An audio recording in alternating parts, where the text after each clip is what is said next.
Hey everyone, welcome back to 22 Panels. This is the podcast that aims to examine, explore, and elevate the medium of comics. I am Tyler, and across the interwebs from me is Tad. How's it going, Tad? It's going good because we have Ibrahim Moustafa back in the house, and like that makes me happy, For sure. particularly because he's got all of his action figures behind him, and for those who just follow his YouTube channel, he does actually not just customize action figures, but he makes comic books, and his comic books are amazing. And there's a new one coming out in June, and he let me read it, and it's really good. So I read it twice, and now I get to talk to him. So I mean, how could I not be good? Hi, Ibrahim. Hey man, I appreciate it. Thank you so much. Yeah, this is I should clarify, this is nowhere near all of my action Oh, figures, I know, unfortunately. because Yeah. I pay attention to your YouTube channel. I appreciate it. Thank you, man. Yeah, the explosion of figures has continued since we last spoke. So Now, do you do them on commission as well, or you just do them? no, I keep it as a hobby for me. Okay, Because it's like, when drawing used to be my hobby, then it became my job. right. And it's like if you don't have a hobby, you're always working. And so if I No, that's turn fair. figures into, You know, work, that's fair. yeah. And I they're, just it's one of those things where like I would be doing commissions of them would really suck because, people are particular and like they expect like a thing that's going to be like a factory type of deal. And it's like a lot of times these things are held together like by glue and, Yeah. like, I mean, they're right. functional and they're solid, but like, you never know when like a head's going to fall off and somebody's going to be like, oh, dude, I paid X amount of money for the head to fall off. It's like, well, yeah, because I made it. So It's handmade, motherfucker. exactly. No, I only had to ask because one of the at the high school I work at, one of the facilities people, one of our I don't like to call them janitors because janitors makes it sound like they just clean up, and he does lots of fixing stuff Cus- and whatnot. Yeah. So Custodial.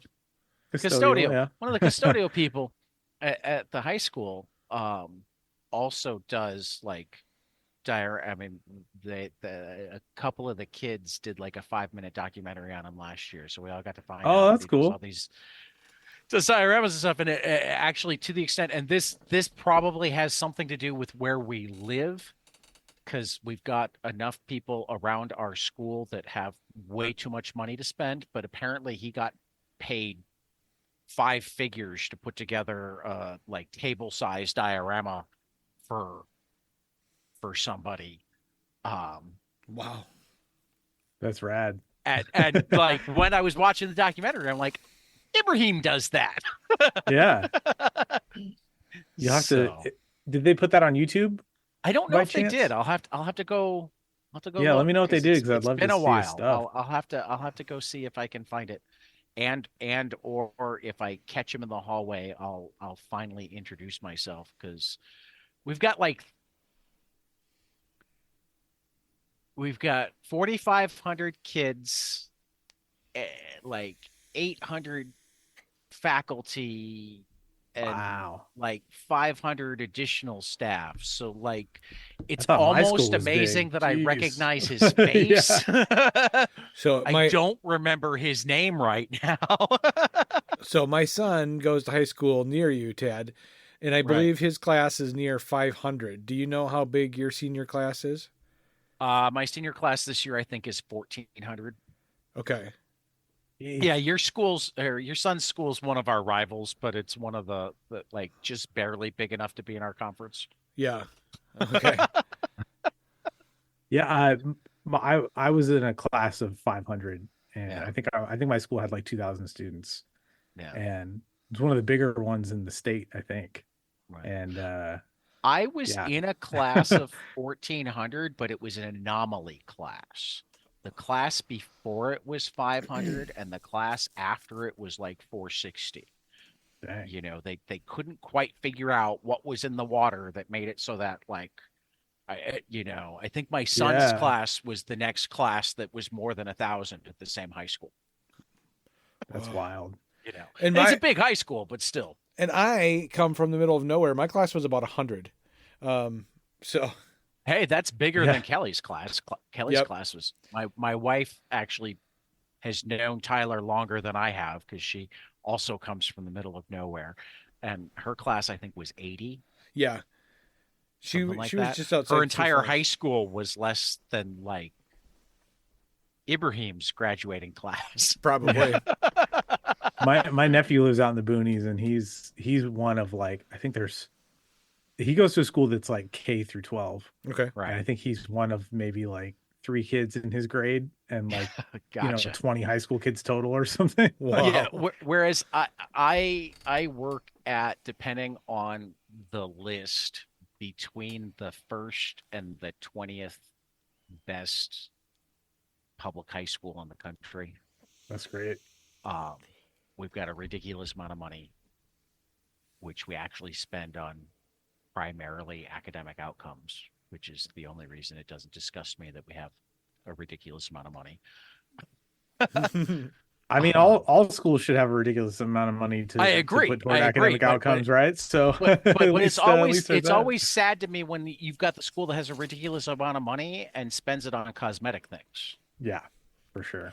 Although you And- guys have a and I'm nice not saying- campus. I mean, I've I'm not seen saying that we don't have the cosmetic things, but we spend a lot of money on things, just, experimenting. We always try to be at the cutting edge of education, and where that's important for rich schools to do is because middle of the road and particularly poorer schools can't afford to guess wrong. Once they've paid to make a change, they have to stick with it. Right. We can afford to get things wrong. We can afford to have growing pains. We can afford to guess and check until we get it right. We can afford to do crazy things like I know Tyler, I've told you about Odyssey, haven't I? Every 2 years we do a thing where for 2 days we suspend all normal classes and we bring in working artists from all over the country Okay. to either give performances or teach small classes, Wow. No, you haven't mentioned that. That's awesome. all sorts of stuff. And sometimes our kids appreciate it. Actually, this year was the first time back since COVID, so none of the kids had done it before, Sure. any of them. So it's all brand new. Normally the juniors and seniors have done it once already, so they'll tell the freshmen and sophomores, no, it's really cool. This year nobody had done it, so we had our lowest turnout in years.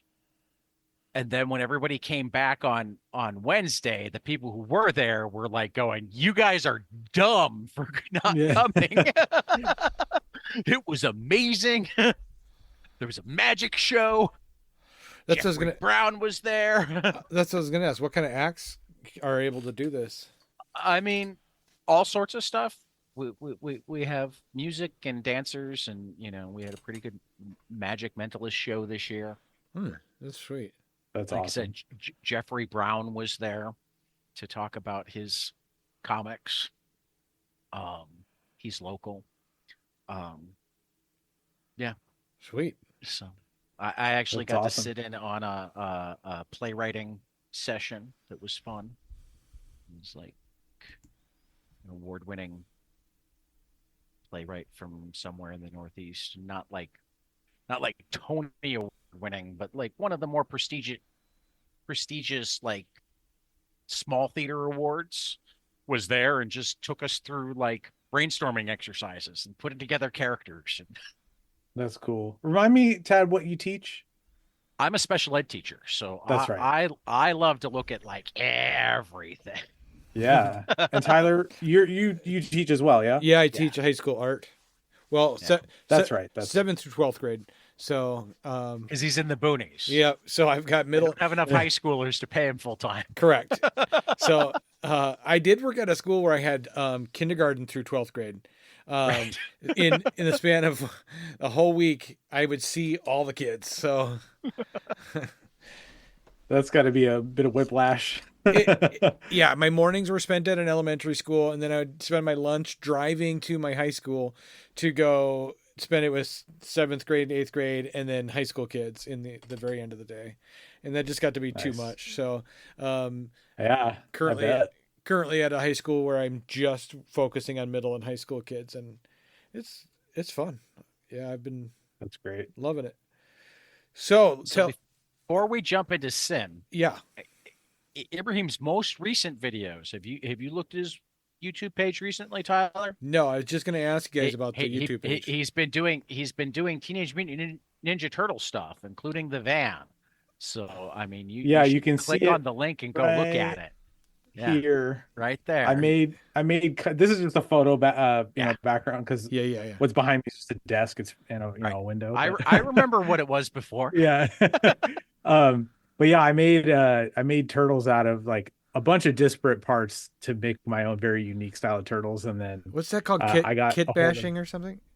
Yeah, exactly. And this was like, usually kit bashing is like you take a model tank and a model Camaro and a model, jet, and Yeah. you put them all together. This is like I took like the torso from one style of figure and the big like sort of exaggerated limbs from a Power Rangers villain, and then I put a like a green spandex top and bottom outfit on it, painted that to look like skin, like turtle skin and scales. Got another like a little bath toy from Amazon that's the right size, and I took the shell pieces off, put those on, sculpted a head, used hands and feet from another turtle figure. So this was like a really God, they were such a pain. I'm really happy with them, but people be like, "Oh my God, do you do commissions?" And I'm like, I didn't even want to make numbers 2 through 4 after doing the first one. Who was? I haven't watched the video yet, but who was the first one you made? Raphael. Okay. Yeah, he's always my favorite, so I had to start with him. And then I was like, man, I can't do just one, so I ended up doing all 4 of them. And then the van is it's an RC car. So scaling in action figures is weird. Like a 112 scale figure is actually much closer to like 110 scale and everything else. Yeah. And then there are import figures that are 112 scale, which are like a true 112, and they're much smaller. So to pair a vehicle with like kind of your standard American 6-inch figure, Yep. you need a 110 scale.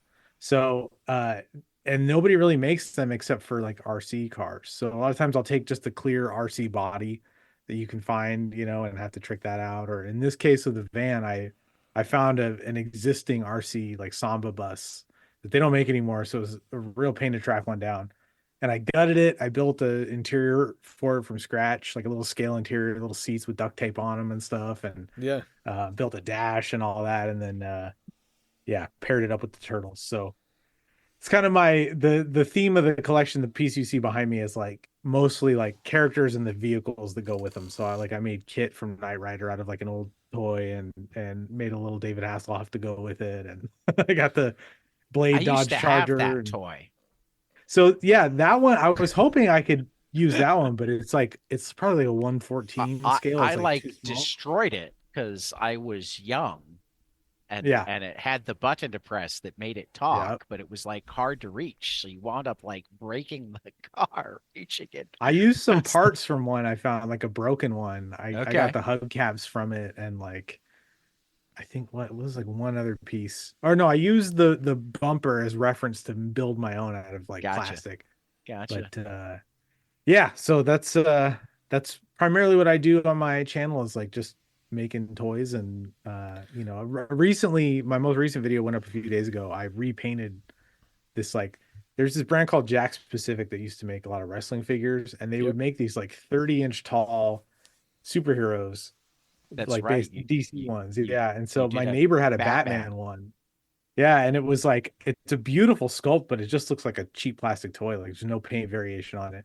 So for his birthday, like I conspired with his husband to steal it while he wasn't home. And I repainted it and made it look like a full on, as real as I could, pretty much. Awesome Batman. Try to make it like a, so yeah, that's what I get up to when I'm not drawing funny books. So with the YouTube channel, do you take suggestions on what you should work on next? Or is it just whatever comes to you?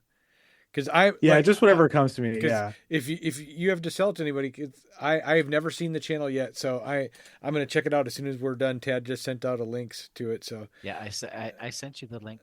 yep. Yeah, I appreciate it, man. I pulled it up so I could flip through it, just because again it's been a while. Yeah. Yeah, it's the stuff I want for my shelves, you know. You got man. I've been cranking them out. I mean, I hit a really busy spell with work in like March and February, March. So it was kind of a while since I was able to put anything up, but I'm sort of back in the rhythm now. So hoping to get more stuff up in the coming weeks. That's awesome. What's on? I think I fell out of checking in regularly during a period where you were slow. And then I came back. I'm back, baby. Like, oh my God. It's always nice to have a backlog to watch, you know? Yeah, that was fun. I made that out of one of the NECA movie Ninja Turtles. I made like kind of a realistic Last Ronin figure with like cloth outfit and stuff. There, I just gave you another subscribe. Oh, thanks, man. So I appreciate it. Yeah, can't wait to watch these videos tonight as soon as we're done talking. I actually, as I came across the one old enough that it had a count trailer at the beginning of it. Did you make a trailer for Sin? I did. We're gonna be debuting it or premiering it, or I don't know what term, exclusively on a big site in the coming week. Okay. So once that's up, then I'll be able to have it on my channel. But I, gotta let them have the exclusive. No, I get exclusive stuff. Yeah, exclusive is good. But yeah, I've kind of heads up when it's out there so I can see it. Yeah, for sure. Thank you, man. I have more than once told people that they should reach out to you to make their trailers. Thanks, man. I gotta say, I certainly didn't. People need to make trailers. Well, they've started to since I started. They have. But I would say at most half of them are as good as yours. Well, thank you, man. I don't think anybody does better than you yet. You know what? The thing is, Tad, is that everybody makes the mistake of not letting it look like a comic book. They try to turn it into a little cartoon and it looks like shit. Right. I agree 100%. It reminds you that it's not. They keep the comic book, but they don't get any dynamism to it. It's like they either think it's got to be a comic book, so we got to like leave it enough for them to read the page. It's like, no, don't focus on the text. The trailer needs to be about the art and the motion. Just like don't go cartoony with it. Right. Yeah. I think the fact that, so, it's interesting because like when I first made the trailer for Count, Humanoids had a marketing person. She's great. And she loved the trailer, like loved it. Right. She's like, this is so cool. I wish more people did this. She has since gone to work at Boom. And I've noticed that since she left to go to Boom, their trailers have hit a real uptick in frequency. And, I think the difference is that these are stories that I both wrote and drew, and I'm making the trailer, and they have a staff of, some designer or video person or something that does it. And that disconnect, I think, is what's going to always keep it from being as good as it could be, because I mean, sometimes when I see them for books that I have read already, I'm like, did the person who made this trailer read the book? I mean, it's quite possible they didn't, because like they're probably. I mean, you see that happen with movie trailers sometimes too, where it's like, oh, this is a great trailer, and then you watch the movie and you're like, did the person who made the trailer see the movie? We've all seen the trailer. Did they have any idea what was? Yeah, we've all seen the trailer that's better than the movie, right? I mean, that happens too. Yeah. So but sometimes even when it's a good movie and a good trailer, it's still like, was it for the same thing? True. Right. Yeah. I mean, I think some people were surprised that the new Wonka was a musical, even though Wonka's always a musical. But the trailer didn't play it like it was going to be a musical. That's true. Really didn't. That's true. They didn't. I haven't seen it yet, but it's true. The trailer wasn't musical at all. So I'm looking through YouTube channel, and I notice you've got an X-Men video on there. Is that inspired by the new X-Men revival? Yeah, man. So this company Mezco, who makes figures I really love, they have put out a handful of X-Men stuff in the Jim Lee style. Yep. Um, and yeah, I have them all set up in my, one of my display cases. And That's awesome. as part of my sort of just keeping the channel fresh and, in the sort of revolving door of videos and stuff, I'll put a little YouTube short in the rotation just to help the algorithm out. And so, people are, X-Men 97's hot on the brain. So I was like, let me put out a video of my little setup just to, kind of grease the wheels a bit. So what do you think? But I didn't make any of those. Those are all Mezco releases. Okay. But still, what do you think of the new series? Oh God, I love it. It's so good. I'm in probably the third episode right now. Oh, dude, I've been kind of stacking them, waiting a little bit. So wait till you get to episode 5, man. Okay. It's like episode 5. It was really hyped up, and so I went into it kind of like with really high expectations. Yeah. And it delivered. It was a pretty special piece of animated storytelling. Okay. So, yeah. But I loved episode 1, man, because I was always a Cyclops guy. So Yep. when they showed him being awesome, like when he does that swan dive out of the freaking plane, Yep. or out of the jet, and Yep. just uses his beam to cushion his landing, Cushion like, his floor. Yeah, it's so cool. Yeah. What did you think about how they rewrote the Madeline Pryor story? I was like not expecting that level of change, but my memory for how much of the cartoon back in the day I actually watched was pretty spotty, I found. And then with the story, the comic stuff, like I always just kind of read X-Men like in little spurts, like, okay. And as a kid, I only read comics based on how cool I thought the art was. Mm-hmm. So like I'd pick up like a God, I'm blanking on names now. I'm having brain fog myself. Like a Adam Kubert issue of something, just because it was like I liked the way it looked, or if Cyclops was in it enough or whatever. So yeah, that I was not privy to as far as like the history of X-Men, but I heard they changed a lot of stuff. Yeah. And so just having to reconcile that, because I'm such a huge X-Men nerd, like reconcile the fact that, okay, they changed it for this universe. I just have to be okay with it and enjoy it for what it is. Right. You know what I mean? Yeah, for sure. That is the single biggest fanboy problem. And one of the reasons why I like deliberately checked out of like universe following a long time ago. It's like I read stories. They happen to go together, great. If they don't, fine. See, yeah, Tyler, like that hits home too, because I'm a guy who, like, if Superman's hair is parted on the wrong side, I'm like watching it like I'm walking around with a rock in my shoe, like, yes, like I can't not pay attention to it, or if they don't give him the curl, or if the collar's too high, or the cape attaches weird. So I'm with you. I still have elements of that. The hardest part of Batman Begins for me is floss.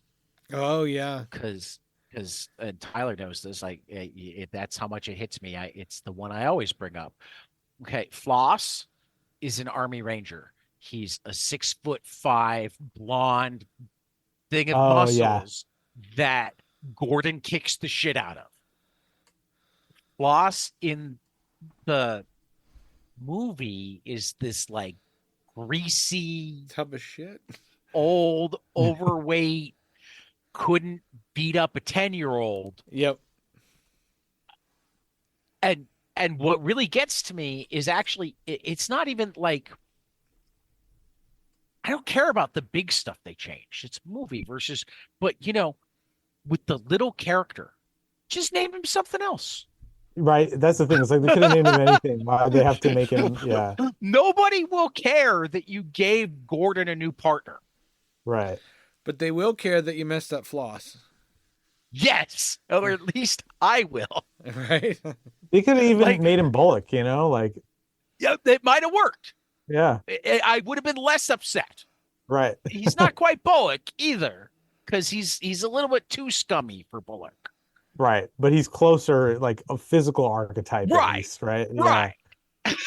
But at least, yeah, exactly. At least the physical archetype is in the ballpark. But to have the physical archetype be in the ballpark, to have the behavior be similar in that they're both assholes, but different in that Floss in the movie is the I'm gonna shake down the street vendor, whereas Floss in the comic is I'm gonna be a bouncer for the or for Falcone in my spare time, Right. I mean, there's a huge difference between giving a guy a hard time for falafel and killing people for the mob. Yeah. Right. Yeah. But anyway, the X-Men 97 series comes out on Wednesdays, and I'm always missing it because I'm running to the comic shop as soon as I'm done working, and so I miss it the day it hits. And so well, and we go into our hardcore reading as many comics as we can before Saturday morning mode too. I know I don't watch a whole lot of. I go from Wednesday to Saturday. I'm doing all my reading. Particularly because Tyler has a 4-year-old, or is she 5? She's now? 5. Yep. Tyler's got a 5-year-old, so he intellectually knows that he shouldn't read as many comics as I do before Saturday morning because he's got different responsibilities. But I generally read so many comics before Saturday morning that he's got this part of him that's like I have to read more. I have to keep up with Tad. I get probably 5 or 6 comics read. Right. And That's then, pretty good. Yeah. That's pretty good considering. Yeah. I probably get between Wednesday and Saturday morning when we record. And I'm generally between 8 and 20, depending on how many podcasts we had between 8 and 20. Wednesday You can get and read Friday. in that time. Wow. Wow. Yeah. Well, I still haven't seen the most recent X-Men. I tried to watch it today, and I was rewatching episode 5 because it was so good. I was like, Yep. yeah, let me do, and I fell asleep. So I was watching Invincible. I feel really bad. I was watching Invincible the other day. I'm catching up on season 1. I'm and way behind on that too. Yeah, and I fell asleep during it, and I've had to restart it like 3 times for this continually dozing This is off. why I read comics, because I fall asleep during pretty much all movies. Do you really? it's the older you get, the harder it is, man. It really is. Even it's something I I'm don't go out excited to to the watch. theater and- very much anymore. Yeah. Period. Yeah. Particularly because I love that they have recliners, but it makes it that much more likely that I'll sleep through the movie that I Yeah. spent $10 on. Absolutely. It's funny. All right, so why don't you tell us about it's Sin, right? Yeah, Sin. I was gonna say Sin, but And I'm gonna ask. I've got a leading question Sure. because it's been long enough since I read Count that it took the little thing at the end reminding me that it came from Count Yeah. to know that it's a spin-off of Count. Was it always planned that you were going to do this spin-off from Count, or was it a character that just kind of stuck in your head and you went back to her? I had always planned it. Okay. Humanoids needed a little convincing because, I think whenever you say we're going to do a sequel to something, they go, any publisher goes, like it's hard to sell a number 2, right? Like, yep. but Well, to their credit, they heard me out, and I said, look, here's how I want to do it. It's not going to be like a sequel in the sense that you have to read the first one. In fact, you could read them in any order or separately and never, read one and not the other if you wanted to. Sure. And so they were like, okay, yeah, that sounds cool. And yeah, so but for that character, I'm relegated to 120 pages on these books, right? Like that's the sweet spot that they found. It's basically the equivalent of 6 issues of a comic. Right. And so that's what I get to work with. And so I didn't get to do as much as I wanted to with that character the first time around. And also, like, I wanted to leave her ending kind of open so that I could lead into this one if I wanted to. But like space economy wise, it just didn't happen. And so Right. I was like, well, you know what? Like, that's fine, because I would rather the count be something that could be read and be a complete meal. And you don't go like, maybe I should look at a dessert menu, right? Right. And then that way, when I do the Sin follow up, like, it's its own thing that is self-encapsulated. You can see, if you've read Count, you go like, oh, I see some of these little references and things like that. But if not, it's like no harm, no foul. Whereas for me, it had been so long since I read Count that, like, I felt the stylistic, but I just went, well, I mean, they're both Ibrahim. Right. It didn't like click to me until I was at the back, and not even the first time. The first time that I was at the back, I didn't read any of the words. So I just went, oh, he's doing a thing for Count. Yeah, like, oh, it's an ad in the back of the book. Yeah. Right. Particularly because there's a retroactive ad right behind it. Right. It was the second time I read it that I'm like, oh. Then it clicked. But then the other thing is, Count is based on a piece of classic literature, and this is its own thing. So, I mean, in some ways, that makes it an even odder but cooler sequel. I mean, So for those unaware, Count is my sci-fi reimagining of the Count of Monte Cristo. So it's the sort of the bare bones of the classic revenge story, but I infuse a lot of action and swashbuckling into it.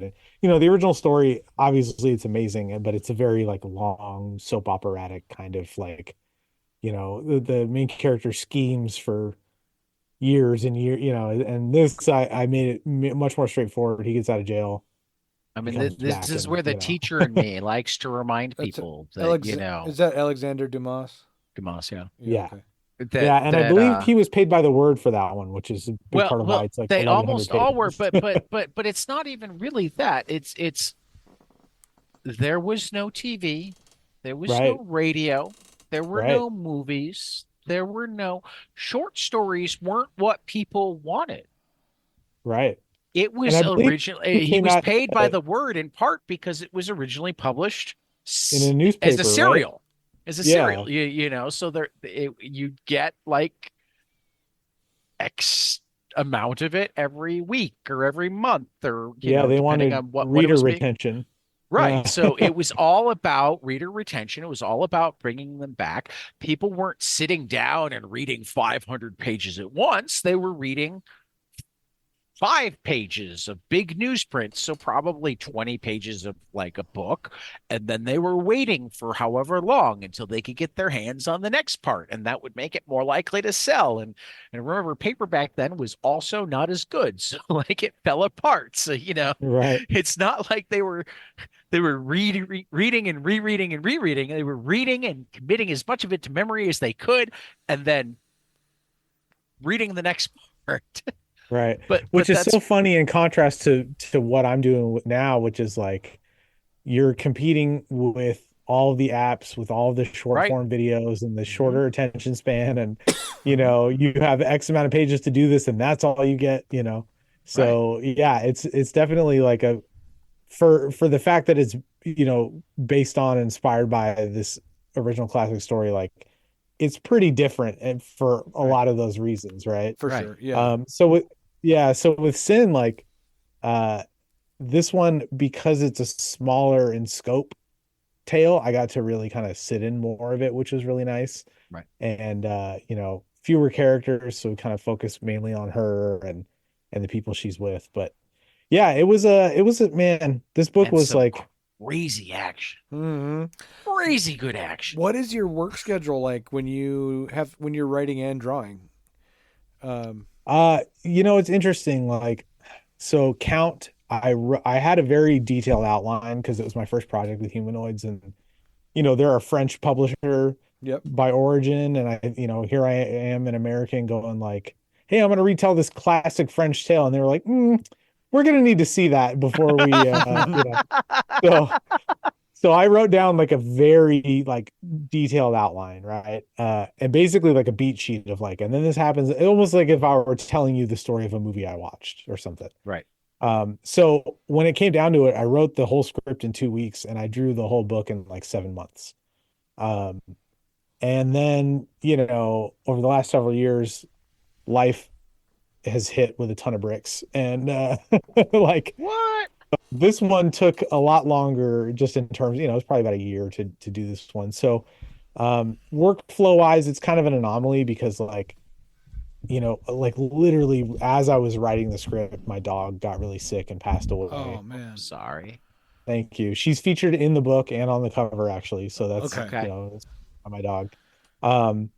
And then my sister was diagnosed with cancer. She's all right. Thankfully, Oh. she's in full remission. It was, Wow. one of the most curable kinds, but still through everything and No, for several months. my best friend recently went through it. It's never, I mean, even when Yeah. it comes out, like the stress, no. Yeah, and like we're very close, and I spent a lot of time with her and helping take care of Right. her and that kind of stuff, Right. and then just some other crazy life shit happened. So yeah, my workflow with this one was all over the place, Wait a but minute. You mean comic creators have lives too? hard to I believe, thought right? I thought you were just chained to your drawing board. I mean, look, Tad, that's not super far off. I spent a lot of time. Do you have The, a? the yeah. last time we talked to Terry Moore, he's like, I hear people talking about how you got to go out on libs so you can put it in your stories and whatnot. And I'm like, what? I've been drawing 16 hours a day for 30 Yeah, years. right, When do you have time to go live? right. But yeah, Tyler, to try to better answer that, essentially, I will, I come up with the idea, I write up a pitch. Yep. Once it's greenlit, I will basically do a beat sheet for myself, like what I was talking about, where I just try to tell myself the whole story. Yeah. And then inevitably I get sidetracked because then I'll start going off on a tangent of dialogue. And I'm like, no, save it, put it over here, get back to it. So then once I have that done, I'll write out a full script. Even though I'm drawing for myself, like you still get paid by the page. And so you got to show like, here's the work I did, right? Oh, sure. Yeah. And that also I think that helps the editor and other folks at the publisher know like what your intentions are, so it's not just like, yeah, no, trust me, it'll it'll be good. Well, and it does And help then you. I mean, the script is there for you as the artist, and right, it will help you already having pre-planned it, like, for sure, yeah. And I don't get super detailed on like layout stuff in it at all, like yeah. because I know that I'll figure that out in the best way at the time I'm drawing it, because like that's one of the main problems with the way that comics work in kind of an assembly line is like, as an artist, if you're working with another writer, you're trying to guess the visuals of what somebody who's probably not a super visual thinker conceived of in a fleeting moment a month ago, and you're like, well, this doesn't geographically, logistically, like none of this makes sense when I actually have to like translate it into like a physical space. So like, Right. I just don't do that to myself. I go, okay, panel 1, this happens, panel 2, this happens, panel 3. And then I just get to draw, and pretty much I do pencils first that are pretty loose, like kind of layout pencils. Well, I send those to editorial for approval, and then I get going on the inks. what I like is that you can still see that in your finished product. You can still see the sketchiness a little bit, and I really like that, especially in your faces. It shows a lot of life in some of the characters. Thanks, man. Yeah, I enjoy a rendering style that like I do a lot of cross hatching and Yep. a lot of like I like to indicate form with lines and rather than like value. Yep. So I do a lot of like building up shapes with line work, which is like to me where the fun comes in. The coloring is done really well, with showing change in color and shadow and stuff like that. But you're cross hatching, and I'm looking on particularly I'm on page 6, looking at like just the faces of the characters, and just seeing all the sketch lines, which, like I said, I really like. Thanks, man. Yeah, and shout out to Brad Simpson who colored the book. He colors All my stuff pretty much when I'm doing a humanoids, and he's Hmm. just like the best. Like I've never been so lucky to just have somebody who I just send it off to, and that's what I get back. And like it's always perfect every time. Like, It looks so great. yeah, he's so good at like, especially in this book, I was really excited to see what he did with it because he's so good at landscapes and skies and Yep. you know, and so And like blood I would, splatters. yeah. So I'll turn in like a open sky, it's just white, maybe a few clouds indicated, and I get back this like gorgeous, you I, know, I I think that should be his resume tagline. I'm good at landscapes, skies, and blood splatters. Hmm. yeah, he is true. He's good at everything though, so Yes, he'd he be tough is. to pick. I just happened to hit the page where she was lunging forward and there was blood going all over the place in both streams and mist and Right. And it's funny, I'll do some of that in the line work, and then when I see what he does, and I'm like, yeah, that's it right there. Like he levels it yeah, up. You know what I mean? yeah. What's your background? Did you go to art school? No, I mean, I took art classes like in high school and in community college when I was getting my associates and stuff, but I pretty much just self-taught, like as far as just like straight up, because nobody really teaches this, Right. like I mean, you can go to like SCAD or I was like just the gonna say Kubert SCAD. School. That's pretty much it. Yeah. Yeah, Yeah, there are a but couple schools that kind of teach it now. yeah, but a lot of it is like you just have to learn as you do it. Yeah, Like no school is gonna go, okay, today we're drawing garbage trucks, Yep. right. right? Like it's just something you got to figure out when you have to draw garbage trucks. So Yep. yeah, I pretty much just kind of went to you know, book and YouTube University back when I was mostly just actually YouTube wasn't really popping off like that back then. I learned how to color in Photoshop through YouTube, but yeah, just finding books that art that I liked and just kind of trying to reverse engineer how they did it and apply it through my own filters. That's what I'm doing right now. I'm learning how to do flatting, and Yeah, and then start learning how to color with Photoshop too. Um, it's dude, interesting. flatting is man. For those who don't know, flatting is when you have a black and white comic book page, and flatting is when you'll go in and just fill in every open shape with a color. Yep. And the idea is to do them in wacky colors so that they're easy to click on and select rather than like if you have, too many greens in the same hue, when you select one, Photoshop will take all of them and go, okay, we want all these greens. And you go, no, no, no, I want that green, right? So you'll do like just crazy, it looks like you chewed up a box of crayons and spit it out. It's kind of what a flatted page will look like. Yeah, And it's preparing it it's very for. tedious. Yep. It's preparing the document for the color to do their thing. Right. So Yeah, and it's probably the hardest it's the most tedious job in comics, yeah, bar none, yeah. bar none. I Like, I just decided I'm going to teach myself there. So I'm watching YouTube videos and I'm going through the process. I'm just finding random black and white things online to practice with, but it's fun. yeah, yeah, it is, and it's nice to like you develop a different relationship with comic book art when you see it Yep. up close like that and that detailed and without color. Yep. Exactly. So I'm marveling at um, your character acting, your Oh, facial thank you. expressions, etc. for sure. Do you do photo reference? Do you do this off the top of your head? How do you? A little It of seems like both. every artist I know does a little bit different from anybody else. So yeah, Yeah. I mean, for the most part, it's just kind of out of my head. Like once I decide what a character is going to look like, sometimes I'll do some development sketches of them first just to kind of get them out on paper a few times.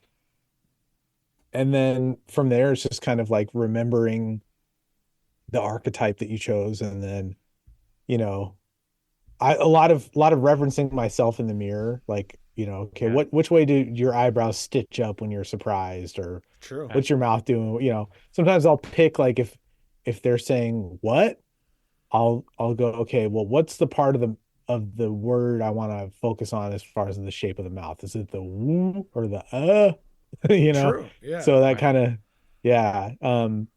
For I will use reference a lot of times, like I have so many action figures. Like if I'm trying to figure out a perspective shot of like kind of doing an overhead off to the side of a character, Okay. that's a real hard angle to do correctly. So I'll get out a figure and kind of get that angle down in the camera just to like make sure it's proportionately correct, or that the eyes are on the right sort of like horizon line on the face kind of thing. But yeah, for the most part, like I don't like, some people will find reference of people, or they'll pause actors on Netflix and Right. screen grab. I don't do any of I that kind of just stuff because the more I break down what I think separates good comic art from great comic art, it really seems to me to fall into to three categories.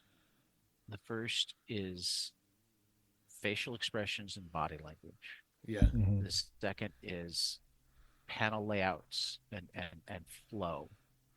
And the third is just what you were just talking about, being willing to use odd perspectives to have just the angle set a tone rather than, Right. you know, um, I agree with that. Yeah. good comic art can be done without any of those things. I mean, you can have just a six panel grid on every page and pretty limited facial expressions, etc. And if the story's good, it won't get in the way. You will Right. work for a long time. You won't have anybody go, "Oh, he sucks as an artist." Um, but those three categories, at least for me, are what wind up really separating the great from the good. And you nail all Yeah. of them. Well, and I really Oh, like thank you, man. I really like the way you do panels too. Yeah. Yeah. Thank you. The I get really bored by grids, I Yep. want it to be like I'm personally of the belief that every page should be different because it's a different part of the story, right? Sure. Unless like, in retroactive, for example, that one is a story about time travel. So I repeated certain layouts for a storytelling reason. So that's an exception to that. Yeah. Yeah. But like, yeah, I don't think there's any reason that like every page should be a 9 panel grid, because it's a different part of the I mean, story and you're there are conveying times different when it stuff, works well, Yeah. Right. you know, but I think even the people who use that the best know when to break from it, Right. or know when to do something kooky with it, like have a 9 panel grid but only three pictures. Right. You know, Right. um, yeah. I mean, I'm looking at a panel right now, which is the panels within the panel. yeah, It's got no, a you nice. use inset panels very well. Yep, and I really enjoy the backgrounds of I the. don't know all the of my terminology. yeah. You've got, I think, both inset and overset. And I love this one that's like looking through a slightly open eye. Uh huh. Thank you. And Tyler, were you talking about like the fight scene where like I have the little insets to show like the little moments that are happening within it? Yes. Yeah, that's something that I really like to do because it helps to, when you're trying to convey motion in an action sequence, like Yep. I think a common, I don't know if I'd call it a mistake, but a common thing to do that I don't think is very effective is to have like a bunch of just little closed off panels of like close up of a punch, close up of a kick, headbutt, right? Like you can imagine those things all happening, but you don't see them strung together in any kind of cohesive way. So that, in the way that a comic page works, like ostensibly that could be happening 15 minutes apart from each other, like For sure. Yeah. maybe he headbutted that guy 15 minutes ago, right? Mhm. So using those insets allows me to show small moments within a larger moment. And I think that just really helps to convey like motion and momentum and just really like have a more fluid approach to the action on this thing that's just static images, you know. Mm-hmm. Yeah. And that's the stuff that I really just enjoy, like, about the medium of comics, is trying to solve those problems and those challenges, you know, because like you were saying, Tad, like you can just do a grid, you know, and like it can be serviceable, but what makes Or it even if it's great not the or exact memorable? same grid every time, you can work, in a semi-grid structure where you're not doing different size panels, you're not doing different shape panels. Right. I don't know, have you read Will McPhail's In? No. No, I haven't either. That was it was one of my favorite books from it's one that and go watch his YouTube video on it. I discovered it because of Hassan Otzman El How's YouTube channel. And he focused on how Will uses white space. He like throws way more white space into certain pages than you're used to seeing, which is something that I think artists are terrified of. Taking that part of the page and just leaving it. Yeah. And that popped into my head because I'm looking at page 46 here, where What's the name of the book? In period. And who's the author? Will McPhail. Will. When you said Will McPhail's In, I thought his name was Will McPhailson. I'm And sorry. I was like, Will McPhail's In. there we go. Oh, old Will McPhailson of the McPhailson clan. But like,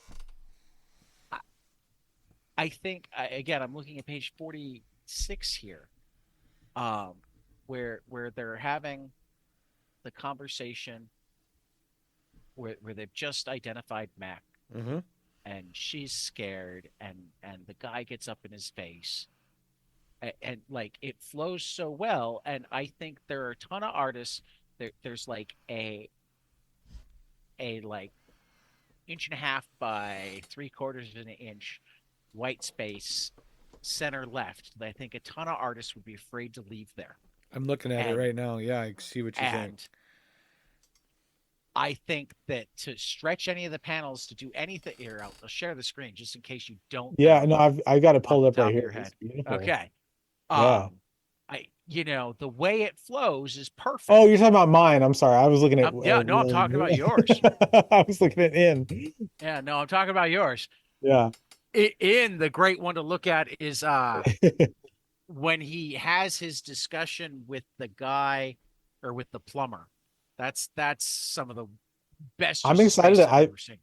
This is the first I've heard of this book. It's really, yeah, I'm gonna have to get this one. Well, I think any comic artist should watch Hassan Otzman El Yeah. How's strip. Shout out to panel. Hassan, by the way. He's the letterer on He this on is. Sin as well. He is. Yeah. No, his strip panel naked. He has an eye for Yeah. That's how we met, actually. odd He did a video on one of my books, and did he? yeah, and it was like, dude, thank you so much for doing that. And then we Which just one started did you do chatting. it on? I did a book called Jaeger that was Oh, that's right. yeah. That's actually still the only book of yours I haven't read. I'll I have to still send you a need to get copy. Yeah. It was recently re-released through Fair Square Publishing, which is Okay. or Fair Square Comics, which is a publishing imprint started by a friend of mine. And Well, yeah, name your friend, because yeah, we like to give credit where credit is due. yeah, Fair Square Comics from Fabrice Sapolsky. He was Okay. my original editor at Humanoids, actually, and he Okay. left to start his own thing. And yeah, great guy. I know we've plugged some of their crowdfunding stuff. Mm-hmm. But yeah, the white space is important, right? And especially on that page, it's a moment where a character is confronting another character, Right. and I wanted that scene, that panel, to kind of have like some air around it, so Right. that you really kind of punctuate it and go, okay, like this is an important thing, like, you know, this. And if you notice too, the guy who has someone in his face, he's all the way off to the side, right? Right. Yep. So like he's boxed in to the edge Yeah. of the page. You know, No, and then the very next page, you do 3 different things that I think all of them fall into the category of not exactly things that cartoonists are afraid to do, because I think there are a lot of cartoonists that do them when they shouldn't. Right.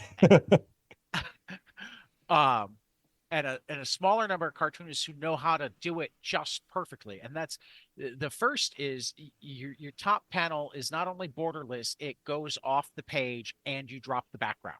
So you did 2 different things that are like, and then your middle panel, you break the panel, which makes it almost like he's coming out of the page at you, which again, all 3 of those things are things that happen a fair amount in comics.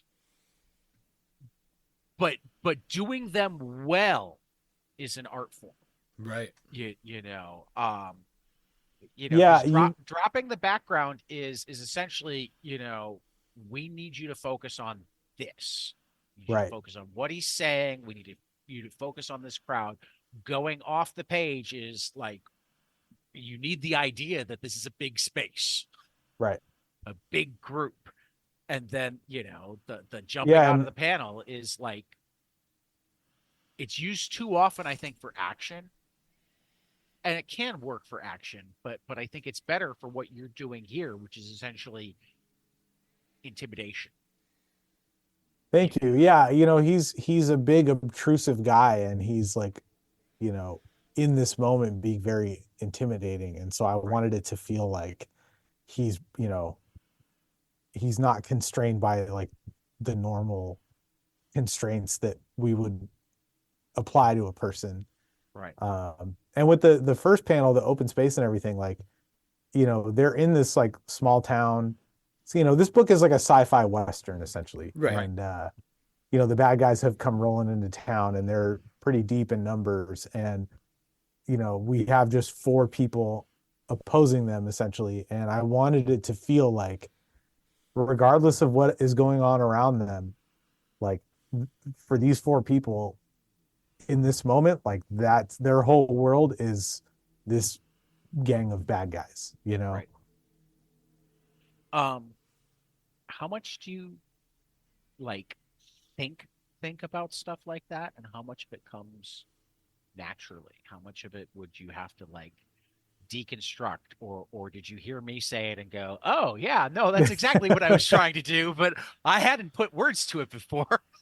I'd say it's a little bit of all that. Yeah, like I remember specifically in that third panel having him break out like that was because I wanted him to be imposing, and if I kept him to the amount of space I had in the panel, he would look too small, right?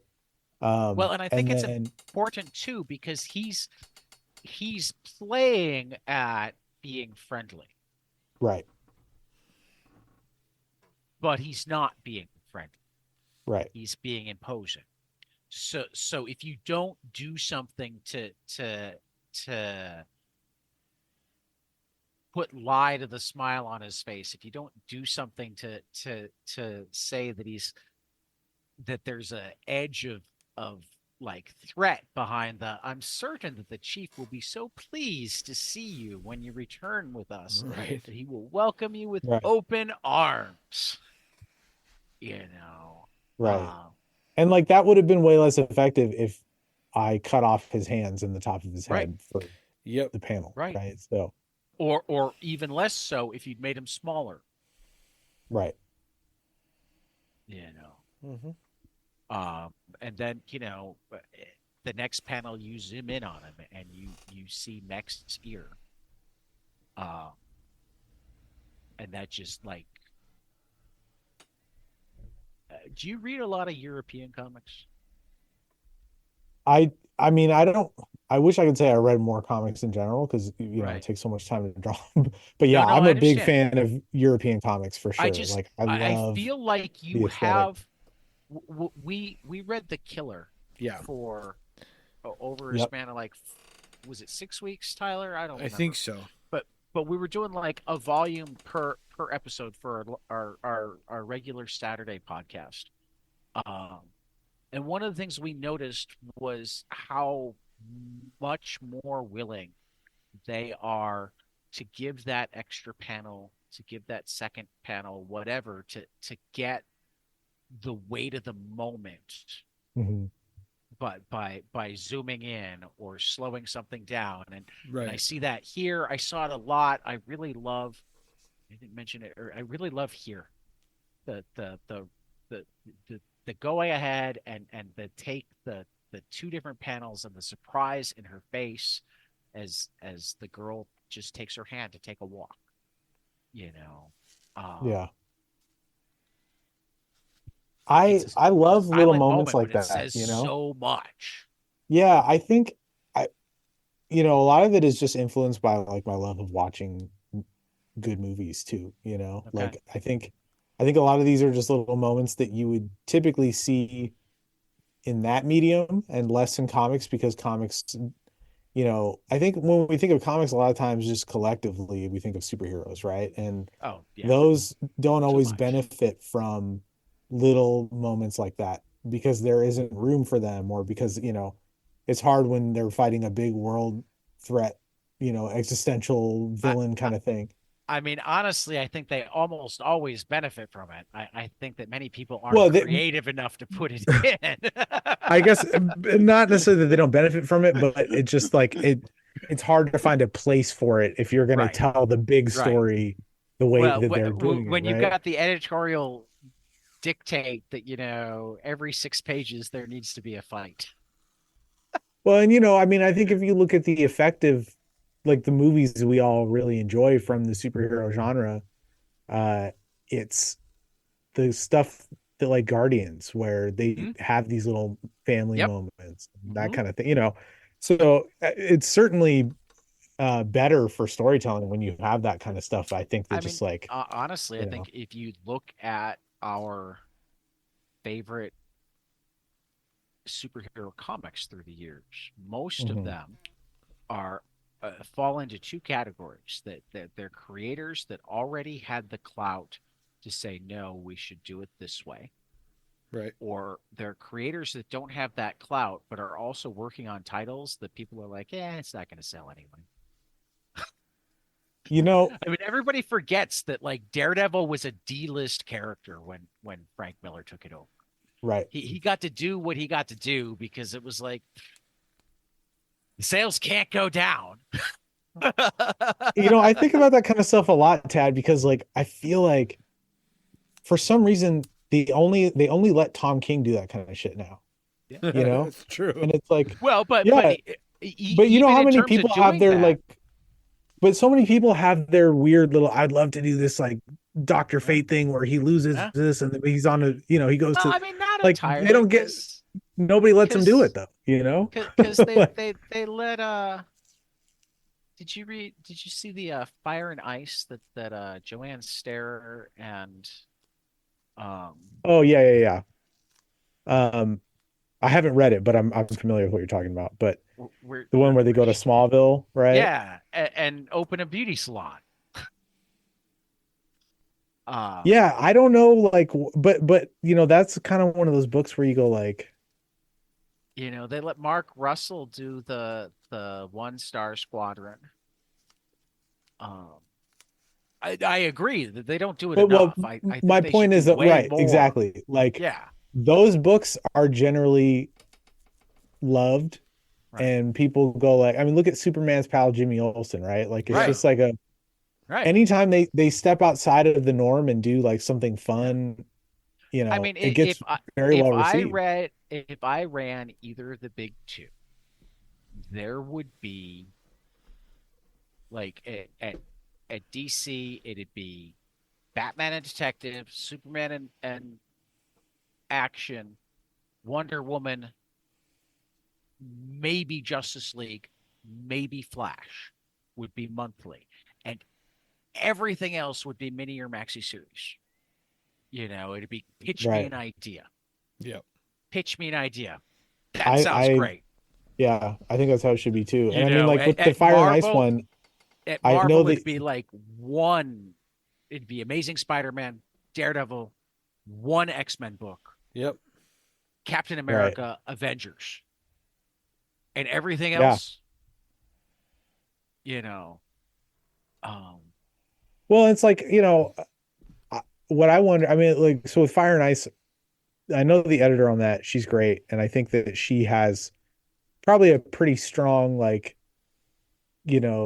sort of working relationship with the writer of that. And they probably Right. have like this cool vision that they both share. And that's why you get a book like that. Right. Right. And what I always wonder is like, if you look back at the stuff that we all talk about over the years, it's Kingdom Come, it's New Frontier, it's these Batman Year One, right? These books that like really rise above everything else. And I ask myself, like, why aren't they always trying to make those? Like, why isn't that just what they do? I mean, part of it is it's hard to try to make those.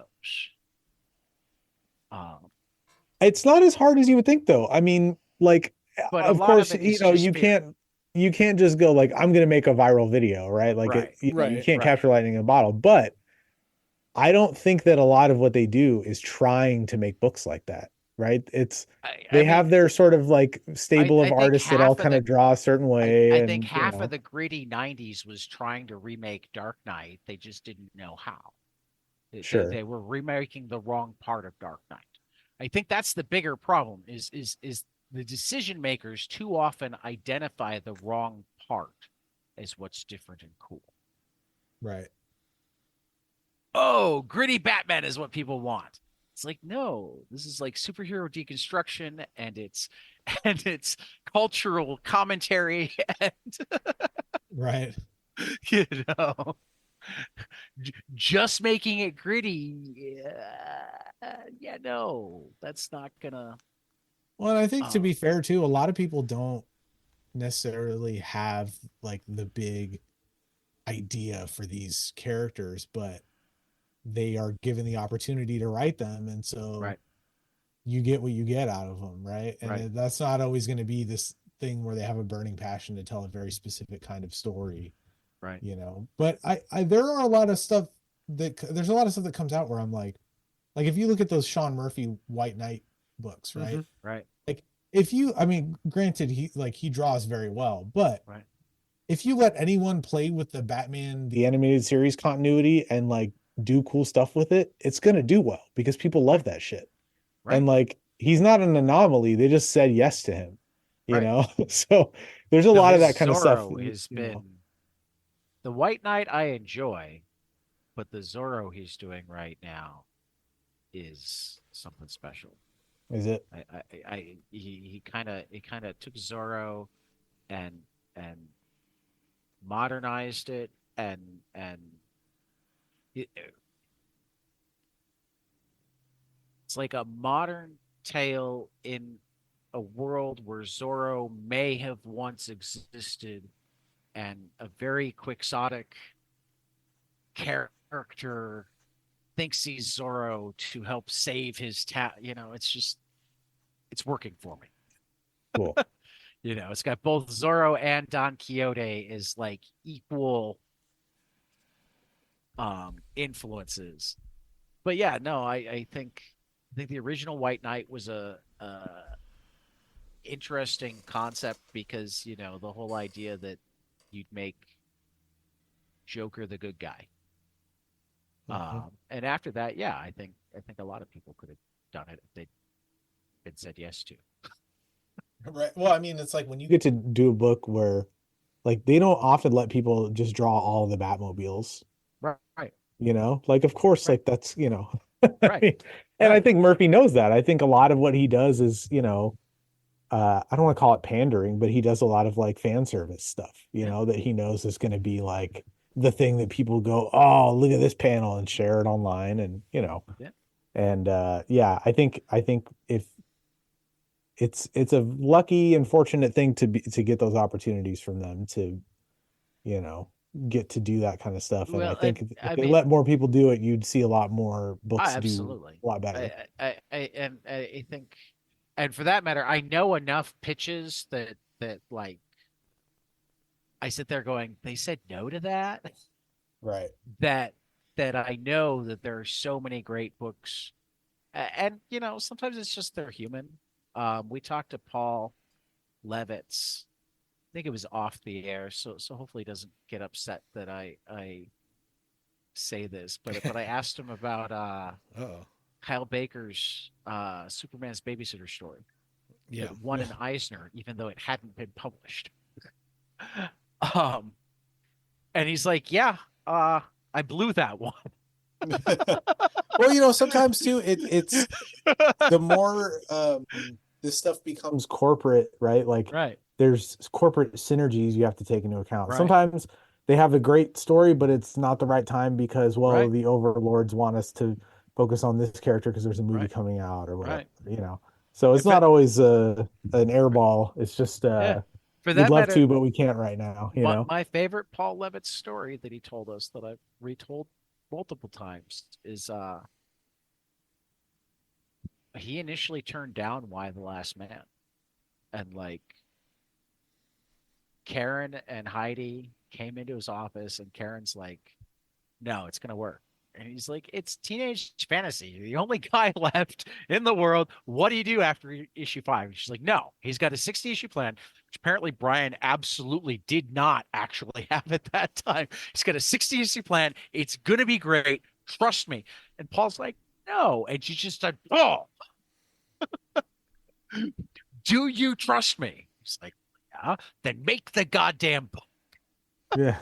Nice. And he Yeah. says 60 issues later, Heidi had moved on to other places. So they invited her back to lunch, and he had a cake made up in the shape of a crow. And he brought it into the two of them to go. That's awesome. That's great. So yeah, I mean, I do. I wish that. But I wish that there was more money in independent publishing, because I think half of those great ideas for Batman or whatnot are probably just recycled even better ideas for something else. Sure. Yeah. They just have like no, I think we're starting to see it a little bit with a couple of publishers, but I'm careful to say them out loud because it seems like every time I get excited about a publisher, a month later I find out they're not paying their artists. Right. But I think the future of comic. Yeah, you just say that out loud. Did I just say Scout? I think the future of comics publishing is going to start being more and more crowdfunded stuff.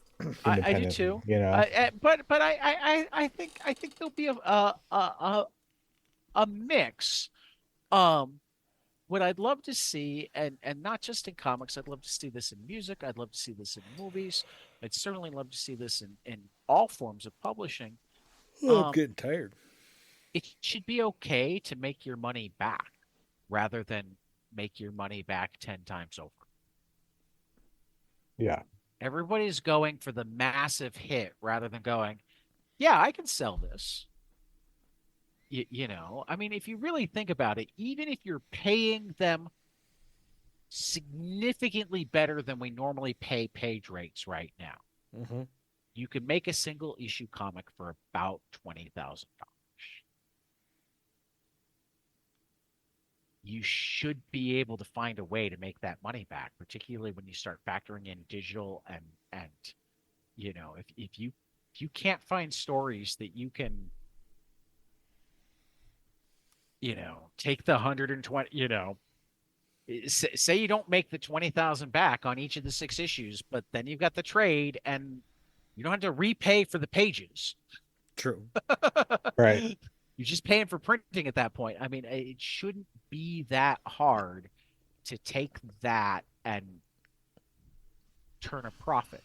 Now, turning a profit 10 times over, that's a whole different thing. But turning a profit and being able to do it again shouldn't be that hard. Well, part of this is the proliferation of the comics to movie and TV pipeline, right? We are seeing more now that publishers will pay for something knowing that the investment is really going to be the IP, and then hopefully they can sell that as a film or something. But you know, that- that puts less focus on the profit of the printing itself, or well, the book itself, and but it also puts right, less focus on the book itself, which is, right. can be problematic. But it also falls into the we want our profit 10 times over rather than we just want to make a good profit or Right. good product and make money. I mean, the thing that made me most upset when I read through Aftershocks uh, bankruptcy file is how little money comparatively, and in terms of how much it meant, the money that they owed comics creators it was a really really big deal. But in terms of the Right. overall money they owed, like less than a third of it was to creators. Most of it was to Right. fucking Hollywood people who had somehow convinced them that, hey, pay us these millions of dollars and we'll get studios to buy your stuff. It's Right. like, just make good comics. And if you make good Yeah. comics and studios want them, they'll come to you. Yep. You don't need to have some Hollywood rep that you pay millions of dollars to, unless that Hollywood rep is like your cousin and that's how it started to begin with. I'll tell you, to my, I think I can say this. I don't, whatever. Count and Retroactive are both in like development Excellent. stuff, and that came because of the press release for the book. Right. Like, it wasn't because agents of this and that. Right. It was like these companies, these production companies have people who scout for this kind of stuff, and they I would found be it. willing to bet that the trailers helped too. I hope so. I mean, I think they probably do, because it's I like would that's be a willing language to they bet that they understand, did and because it was yeah, they were able to look at them and go, oh yeah, I can see this. right. Yeah, but I mean, and that's something I love about Humanoids is they do have like an arm of the company that is dedicated to multimedia stuff, Right. but it's not they've been publishing comics for like Right. 30 years, so it's like I mean, again, I'm not saying that I get the realities of business, whatnot. I'm not saying that people shouldn't want to sell their properties and whatnot. But if you're a comics company, your first goal should be Yep. to at least break even as a comics company, which again Absolutely. shouldn't be ridiculously hard to do if you just make good comics. Yeah, I mean, I'll tell you, I mentioned Fabrice Sapolsky of Fair Square Comics re-released Jaeger for me. He sold out of that whole print run. Yeah. And that was like, and we both made money on that. Right. And, granted the book was already done, so there wasn't a production cost in terms of making it, but like, even so, like, he marketed it well. He got into previews, he reached out to shops, Right. He did a Well, that's the moderate other run thing. and sold out. It seems like there are only a couple of comic publishers that really figured out marketing, because there are ways Oh, to I market. mean, it's And it yeah, doesn't just need to be shops. I mean, right. you do sci-fi comics. There are a million sci-fi places that I mean, spend just a little tiny bit of money to have it play in front of Sci-Fi Channel YouTube videos. Right. You know? Hey, I mean, or that's why I started or the my own YouTube half-page channel. ad in some sci-fi magazine. What Asimov Weekly, Monthly still comes out. Whatever. Yeah, that's why I started my channel, is because I'm doing this thing that's fun and people enjoy it anyways. So let me share it, and then, hey, while you're here, you probably like comics because you like action figures based on comic book Comics. characters. Or Check out even if you don't, my maybe book. I can get you into comics because Right. you like Maybe the you action care figures. about me because I'm putting out videos, and we chat in the comments and that kind of thing. And Right. maybe you want to check out what else I do, right? So Well, yeah, I mean, I'm comics blown marketing away. is a Yeah. It's just like I'm blown away. There's so many like good history comics out there, and they're good at selling to libraries. We've gotten really good at hitting libraries, which is right. huge. But I mean, if I pick up a National Geographic, there should be an ad for at least one comic in it.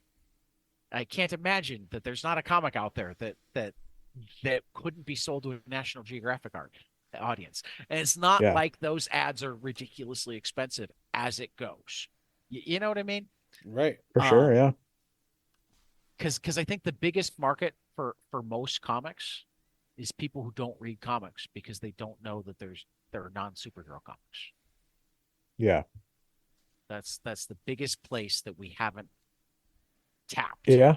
Well, and there's genre specific stuff too. Like I did a book called High Crimes years ago that was Oh, about like mountain climbers Yep. on Everest and stuff. Yep. And we tried to kind of get that out to the climbing community as best we could. We didn't really know how, so we weren't super successful at it, but I mean, at least through word of mouth and I've that done kind of made an stuff thing. with like attempt. Kickstarters. I've Yeah. done stuff with Kickstarters where it's like I just go looking for like, oh, this involves a soccer team. I'm gonna go tag every MLS team in separate posts. Yeah. I mean, if 10 people see it, that's 10 soccer fans that might go, oh, there are soccer comics. Yeah. Yeah. You have to be creative, especially now when so many different things are all vying for the same attention. And Right. we're split in so many different ways, and we're all overworked and underpaid, and That's the American way. Mm-hmm. yeah. But do you enjoy more the writing or the art? Oh, definitely the drawing. Yeah. I mean, I love writing too, like but for me it's so that I have something to draw, Okay. Like if I that's I don't know if I weren't like I don't really aspire to write for other people, like I Sure. don't like I love it, but it's half of a whole for me, Sure. No, that makes All sense. right. Two final questions because A, Tyler's almost asleep. B, your I- wife is going to be home soon. I am Yeah. getting sleepy. I see you rocking. I'm trying to stay awake. Stay awake. Yeah. He's doing the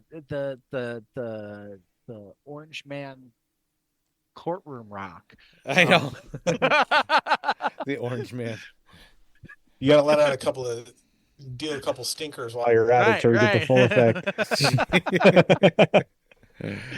So first, is there anything else on the horizon that you can talk about yet?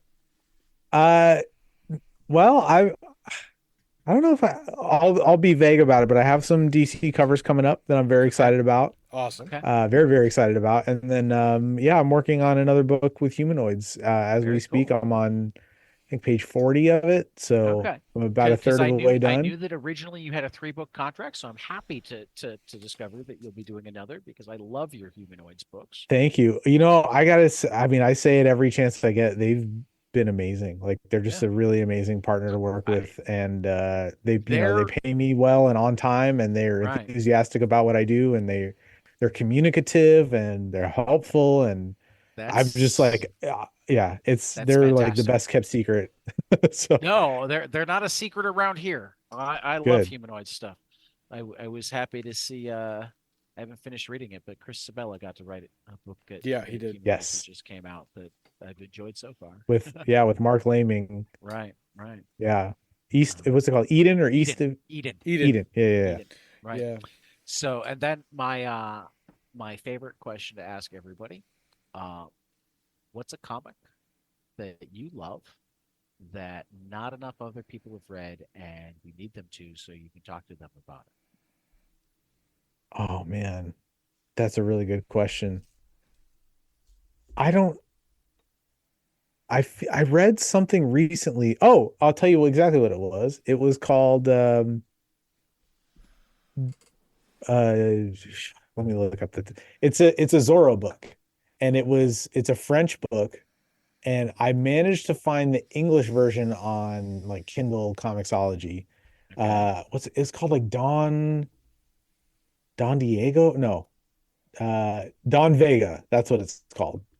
And it was by what's his name? Pierre. Here we go. It came out from Europe Comics, and it's by Pierre Alary, Alary. Oh yeah. And I haven't read this yet, but this is it's been great. on So my I'm a list, too. huge Zorro fan, Me and too. this was like, it was so good. It's beautifully drawn in this like kind of cartoony European style. The colors are incredible, and it's a really cool piece of Zorro lore. I won't give you any of it away because, there's kind of a cool little twist at the end, but I really loved it. And that was something I found out about it like on Blue Sky. Somebody was talking about it. I was like, wait, what is this? Yeah, no, I've seen this a couple of times and I haven't read it yet, but it's been on my, because I'm a Zorro guy too. Have you read Oh, you'll love it. Have you read Allende's version? So I actually I found the last remaining copy of that book on CD, and I listened to it on a drive up to a convention, and yeah, it was a lot of fun. This fits nicely in with that. Did you I would know say. that Matt Wagner adapted Allende's I read a version? bunch of that stuff. Yeah. Yeah. That's.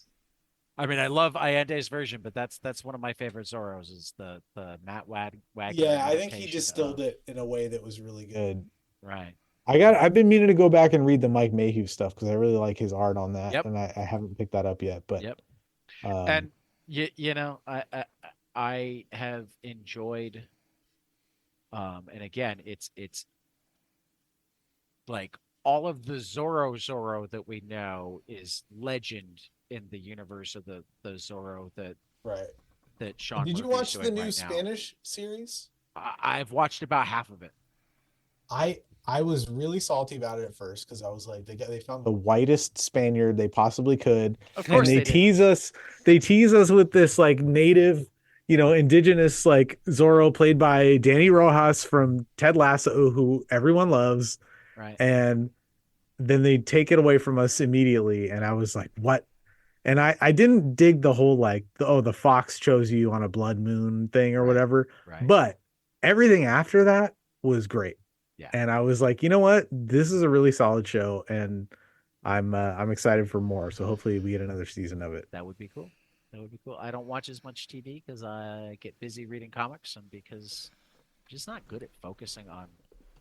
Every time I try to watch TV, I wind up reading a comic while I'm watching TV, and it's like that. You know I what- watch most of the things I watch while drawing comics. You know, Right. I have Well, it on one screen. funny, Ted. Yeah. Last time I was at your house, Ted, we watched Paper Girls, and while we were watching it, you were reading comics. Yep. So Yep. I was like, "Well, how are you even paying attention?" It would have been I wasn't. hilarious if you were watching the Paper Girls and reading it. That No, I wasn't reading Paper Girls. I was reading whatever was new at the time. It's funny. So It's But, yeah. it's like looking at your phone while you're watching something, right? It's like same Right. kind of like I think Yeah. we're all just like we divide our attention now in ways that People Well, didn't used to because we have so many things. I to... mean, it's not even that. I'm just such a reader. I Yeah. like. I can't handle. I was talking. Was it Mark Russell that I was? Was it last night with Mark Russell that we were talking about? We do so much reading on our phones now because it's like, oh, I can carry novels on my phone, so I'm stuck in traffic and I can read 2 pages. Yeah, right? Yeah. yeah, that was with Mark. Yes. Because I've always been that guy, I mean, before we had the devices, it was like, okay, I'm bored. Where's a cereal box to read? That's awesome. I probably had the ingredients of Cheerios memorized at one point. That's true. I do remember reading a lot of cereal boxes as growing up. 'Cause, I have to be reading something. Yeah. So Tyler, take us out. And All right. then we'll wrap it up. We'll say goodnight to Ibrahim, and we'll let you go to bed. Sounds good. All right, guys. Thanks for joining us, and we will catch you after the next page. Later. Hey, guys. This is Tyler from 22 Panels. I'm here to tell you all about our Patreon. If you enjoy this show, please consider donating to our Patreon to keep this show going.